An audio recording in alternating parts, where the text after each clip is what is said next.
දෙකට තුනට නැමීගෙන ඉඳලා ඇමතිවරයා එතුමා ප්‍රසිද්ධිය කිව්වා තමන් සමලිංගික කියලා. අමරසූරිය මැතිණිය අර ලොකු අසූචි බාල්දියක් අරගෙන තමන්ගේ ඔළුව හලාගත්තා වගේ වැඩක්. අනේ අපේ හරිනි කියලා ගිහිල්ලා ගල්වලවල් වල ළමින්ගෙනුත් වොයිස් එකක් ගනි. අර නූල් වලින් නටවන රූකඩ තියෙන්නේ. අතරම කවදාවත් පුනරුත්ථාපනය කරන්න. ඔව් මම කිව්වේ මිහින්තලේ හාමුදුරුවෝ ගැන කිව්ව එක වනචාරී පුරුදු අත්තරින්න බෑ. අධ්‍යාපන ප්‍රතිසංස්කරණ මුවාවෙන් මේ රජය නිදහස් අධ්‍යාපනය විනාශ කරන්න ගෙන යන වැඩපිළිවෙල පිළිබඳ විරෝධතාවයක් මතුගම කන්නංගර මැතිතුමාගේ පිළිරුව ඉස්සරහා සංවිධානය කරලා තිබුණා. අපි මේ අපේ විරෝධතාවයට යනකොට අපි දැක්කා මාලිමාවෙනුත් අර උගන්ඩාවෙන් ඩොලර් ගේනවා කියලා ජනතාව අතර විශාල ප්‍රසාදයක් දිනාගත්තේ අපේ මන්ත්‍රීතුමිය ඇතුළු තවත් මේ රජයේ මන්ත්‍රීතුමියන් සහ කාන්තාවන් පිරිසක් අපට විරුද්ධව උද්ඝෝෂණයක් කරනවා. මම හිතන්නේ මේ මන්ත්‍රීතුමියට දැන් පුළුවන් ගිනස් ආයතනයට කතා කරලා ඒ වාර්තාවක් ඉල්ලගන්න. මොකද මේක තමයි ප්‍රථම වතාවට බලයේ ඉන්න රජයක් විසින් විපක්ෂයකට විරුද්ධව පවත්වපු උද්ඝෝෂණය. ඉතින් ඔවුන්ගේ එක චෝදනාවක් තමා මේ කාන්තාවන්ට විපක්ෂය විසින් අපහාස කිරීම කියලා. ඉතින් අපි කිසිම අවස්ථාවක කාන්තාවන්ට අපහාස කරලා නැහැ. ඒ වගේම අපි හොඳටම දන්නවා ওই වත්මන් රජයේ ඉන්න අය කොහොමද ඒ කාලේ කාන්තාවන්ට අපහාස කරේ කියලා. විශේෂයෙන්ම කවදාවත් දේශපාලනයට ආවේ නැති මහාචාර්ය මෛත්‍රී වික්‍රමසිංහ වගේ මහත්මිය වගේ අයට කොච්චර මේගොල්ලෝ ඒ කාලේ අපහාස කරාද කියලා. ඉතින් අපි කිසිම කාන්තාවකට අපහාස කරලා නැහැ. ඒ වගේම සමහරු කියනවා මේක LGBT නැත්නම් මේ සමලිංගික කියන අයව අපි ඉලක්ක කරගෙන කරන මේ ප්‍රහාරයක් කියලා නෑ. අපි කිසිම අවස්ථාවක ඒ LGBT කමියුනිටි එකයට හෝ ඒ සමලිංගික කියන කිසිම කෙනෙකුට අපි කිසිම ආකාරයකින් අපි හිරිහැරයක් කරලත් නෑ, විරෝධයක් දක්වලත් නෑ. අපේ රටේ ඔය LGBT කියන අය සමලිංගික කියන අය ඕන තරම් මීට කලින් හිටියා. මැති ඇමතුරු පවා හිටියා.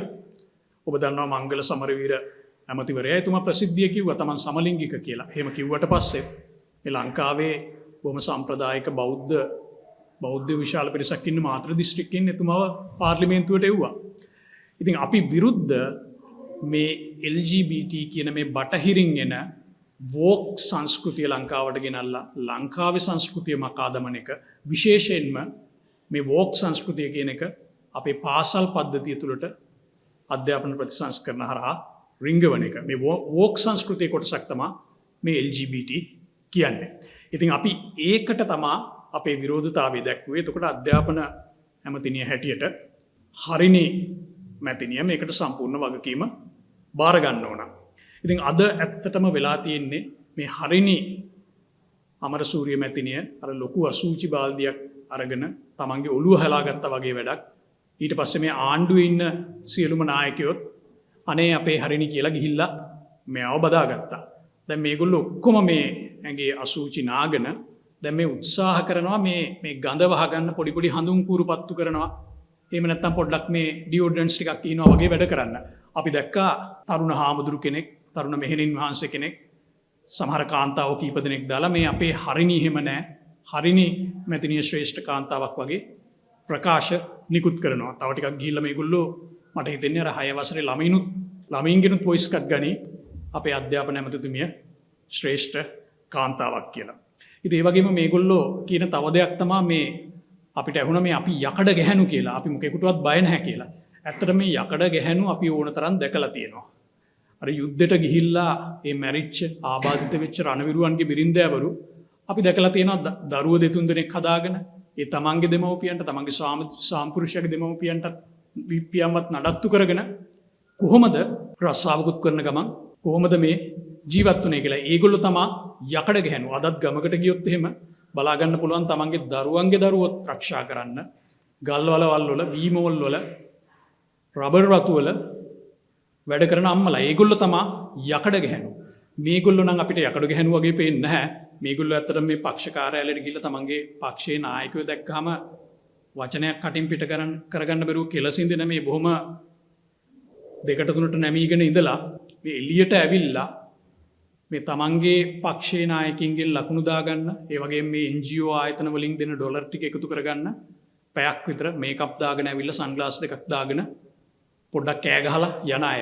ඉතින් මේගොල්ලන්ව අපිට පේන්නේ අර අම්බලන්ගොඩ අර නූල් වලින් නටවන රූකඩ තියෙන්නේ අන්න ඒ වගේ පිරිසක් හැටියට. ඉතින් අපි පැහැදිලිවම කියන්න ඕන මේ වෙලාවේ මේ අපේ සංස්කෘතියට අපේ සම්ප්‍රදායට විශාල ප්‍රහාරයක් එල්ල වෙනවා. මේක අපට විතරක් පුදු දෙයක් නෙමේ. මේක ගෝලීයවත් අනික් රටවල් වලත් වෙනවා විශේෂයෙන්ම බටහිරින් එන මේ වෝක් රැල්ල කියන එක අද ඇමරිකාව වගේ රටකට ගියාම පේනවා කොච්චර ඒ ඇමරිකාවේ වර්තමාන ජනාධිපතිවරයා උත්සාහ කරනවාද කියලා මේ වෝක් සංස්කෘතියට එරෙහිව සටන් කරන්න. ඉතින් මේකේ ගොඩක් දේවල් තියෙනවා. LGBT කියන්නේ මේක එක කෑල්ලක් විතරයි. තියෙන ආගමික සංස්ථාවට තියෙන පෞල් සංස්ථාවට රටේ තියෙන සංස්කෘතික සම්ප්‍රදායන් වලට පහර දීම මේකේ තවත් අංගයක්. අපි දන්නවා මේ රජයේ වර්තමානයේ ඉන්න බොහෝ දෙනෙක් ඔවුන් බලය නැති කාලෙත් කොහොමද මේ රටේ ආගමික නායකයෝ සම්බන්ධයෙන් කටයුතු කළේ කියලා. අපි දැක්කා රජයේ ඉන්න ජ්‍යෙෂ්ඨ ඇමතිවරයෙක් ලාල්කාන්ත ඇමතිවරයා අපේ නායක ස්වාමින් වහන්සේ කෙනෙකුට කොහොමද ඇමතුවේ කියලා ඇත්තටම මාධ්‍ය සාකච්ඡාවක ඒ වගේ වචනයක් අපිට නම් කියන්නත් ලැජ්ජයි. ස්වාමින් වහන්සේලා හෝ වෙනත් ආගමික නායකින් එක්ක මීට පෙරත් දේශපාලකීන්ට ගැටුම් ඇති වෙලා තියෙනවා. නමුත් ඒ කිසිම කෙනෙක් මේ තරම් පහත් තත්වයට වැටිලා නැහැ. ඉතින් මේකට හේතුව තමයි මේ ලාල්කාන්තල ඇතුළු මේ අද වර්තමාන ආණ්ඩුවේ ඉන්න නායකයෝ කියා ගන්න අය අතරම කවදාවත් පුනරුත්ථාපනය කරන්න පුළුවන් අය නෙමෙයි. මේගොල්ලෝ අද මේ බටහිරින් එන ඒ වෝක් සංස්කෘතික රැල්ලේ ලංකාවේ නිල ඒජන්තයෝ බවට පත් වෙලා ඉවරයි. අධ්‍යාපන ප්‍රතිසංස්කරණ සමස්ත අධ්‍යාපන ප්‍රතිසංස්කරණ වල තියෙනවා බරපතල ගැටලු. ඒකේ තියෙන බරපතලම ගැටලුව තමයි මේ 6 වසරේ ඉංග්‍රීසි මොඩියුල් එක හරහා LGBT සයිට් එකකට ළමයින්ට යන්න පහසුකම් සලසපු එක. නමුත් ඒක විතරක් නෙමෙයි මේක මෙතන ඊට වඩා බරපතල කාරණාවක් තියෙනවා. ඒ චෝදනාව මේ රටේ සමස්ත රජයටම එල්ල වෙනවා. ඒ වගේම මෙතන මේ හරිනි අමරසූරිය කියන ඒ අමාත්‍යවරිය හෝ අගමැතිවරිය අස්වීමෙන් පමණක් මේ ප්‍රශ්නය විසඳෙන්නෙත් නැහැ. හැබැයි අපි බොහොම පැහැදිලිව කියනවා මේ අධ්‍යාපන ප්‍රතිසංස්කරණ සම්බන්ධයෙන් අද ඇති වෙලා තියෙන මේ තත්ත්වයට පැහැදිලිවම වග කියන්න ඕන. කෙලින්ම ඍජුවම වග කියන්න ඕන. අධ්‍යාපන ඇමතිනිය නිසා වහාම හරිනි අමරසූරිය මැතිනිය අධ්‍යාපන ඇමතිනිය තනතුරෙන් ඒ වගේම අගමැති තනතුරෙන් ඉවත් වෙන්න ඕන. හැබැයි එහෙම ඉවත් වුණා කියලා මේ ප්‍රශ්නේ විසඳෙන්නේ නැහැ. මොකද අපිට බොහොම පැහැදිලිවම පේන්න තියෙනවා ජනාධිපතිවරයාගේ පටන් අරගත්තාම හැමෝම කියනවා උන් මේ අධ්‍යාපන ප්‍රතිසංස්කරණ මොනවා කරත් කොහොම හරි සිදු කරනවා කියලා. ඉතින් ඒ නිසා තමයි අපි තීරණය කළේ පාරට බහැලා මේ සම්බන්ධයෙන් අපේ විරෝධතාවය පළ කරන්න. අපි ඉදිරියේදීත් ඒ වගේ ක්‍රියාමාර්ග රැසක් ගන්න බලාපොරොත්තු වෙනවා. ඉතින් ඒ නිසා අපි රජයට කියන්නේ වහාම මේ අධ්‍යාපන ප්‍රතිසංස්කරණ අකුලා ගන්න. මොකද ඕගොල්ලන්ට මේ කරලා තියෙන විනාශය හොඳටම ඇති. මේක තවත් ඕගොල්ලෝ අධ්‍යාපන ප්‍රතිසංස්කරණ ගේන්න ගියොත් තවත් මහා විනාශයක් වෙන්නේ. මේ වගේ දේවල් ඕගොල්ලන්ට කරන්න බෑ. රටකට අධ්‍යාපන ප්‍රතිසංස්කරණ අවශ්‍යයි. විශේෂයෙන්ම අපේ අධ්‍යාපන ප්‍රතිපත්ති අපේ අධ්‍යාපන ක්‍රමයේ වෙනස් විය යුතු බොහෝ දේ තියෙනවා. නමුත් ඒ දේවල් ඕගොල්ලන්ට කරන්න බෑ.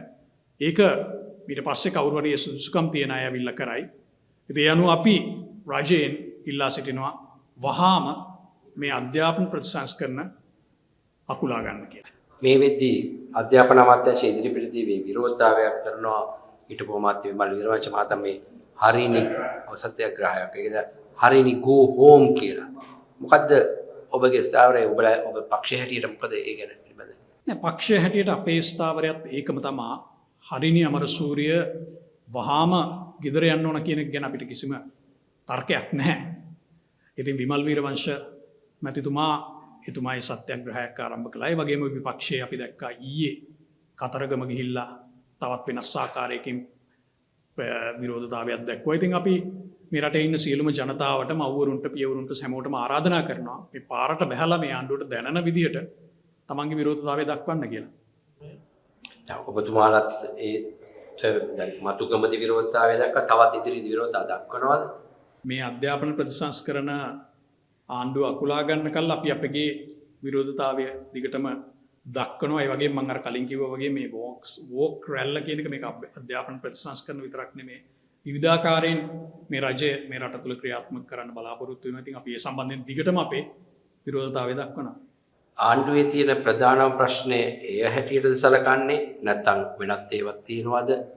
දැන් මේ අවස්ථාවේ හැටියට ආණ්ඩුව ඇත්තටම ඒ ගැන අපිත් ඇත්තටම කනගාටු වෙනවා. මොකද ඇත්තටම තව ගොඩක් ප්‍රශ්න තියෙනවා. ඔබ දන්නවා විදුලි බිල සම්බන්ධයෙන් තියෙන ගැටලුව, ඉන්ධන මිල සම්බන්ධයෙන් තියෙන ගැටලුව, ඊට පස්සේ මේ ගල් අඟුරු මිලදී ගැනීම තියෙන ගැටලුව තියෙන සම්බන්ධයෙන්, ඊට පස්සේ පහුගිය කාලේ වෙච්ච ඒ ආපදා තත්ත්වයෙන් පස්සේ ආණ්ඩුව වන්දි ගෙවනවා කියලා පොරොන්දු වෙලා ඒ වන්දි ගෙවීම හැරීම නිසා තියෙන තත්ත්වයේ වගේම රටේ වර්තමාන ආර්ථික තත්ත්වයේදී මේ වගේ ගැටලු ගොඩක් තියෙනවා. නමුත් අපි විශ්වාස කරනවා රටක ආර්ථික ප්‍රශ්නයක් හෝ වෙනත් ගැටලුවක් ඇති වුණොත් ඒක ඇත්තටම පස්සේ වුණත් හරිගස්ස ගන්න පුළුවන්. නමුත් මේ රටේ අධ්‍යාපනයට මේ විදිහට අතගහලා රටේ එක පරම්පරාවක් විනාශ කරොත් නම් ඒක ආයි නිවැරදි කරන්න බෑ. ඒක නිසා තමයි අපි මේ ගැටලුවට මේ අධ්‍යාපනය සම්බන්ධයෙන් මතු ගැටලුවට ප්‍රමුඛතාවය දෙන්නේ මේ අවස්ථාවේදී. අර ලාල්කාන්ත මහත්තයා කරපු ප්‍රකාශය ගැන ඔබ සඳහන් කරා ඒ මොකක්ද ඇත්තට මේ ඒක කියන්නේ මිහින්තලේ හාමුදුරුවෝ ගැන කිව්ව එකද?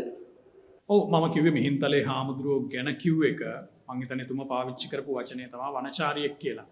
ඉතින් ඒක ඇත්තටම මාධ්‍යයකට රජයක ඉන්න බොහොම ජ්‍යෙෂ්ඨ ඇමතිවරයෙක් මේ වගේ ප්‍රකාශයක් කරන එක ඉතින් ඇත්තටම කොච්චර කැත දෙයක්ද කියන එක මං හිතන්නේ අමුතුවෙන් කියන්න අවශ්‍ය නැහැ.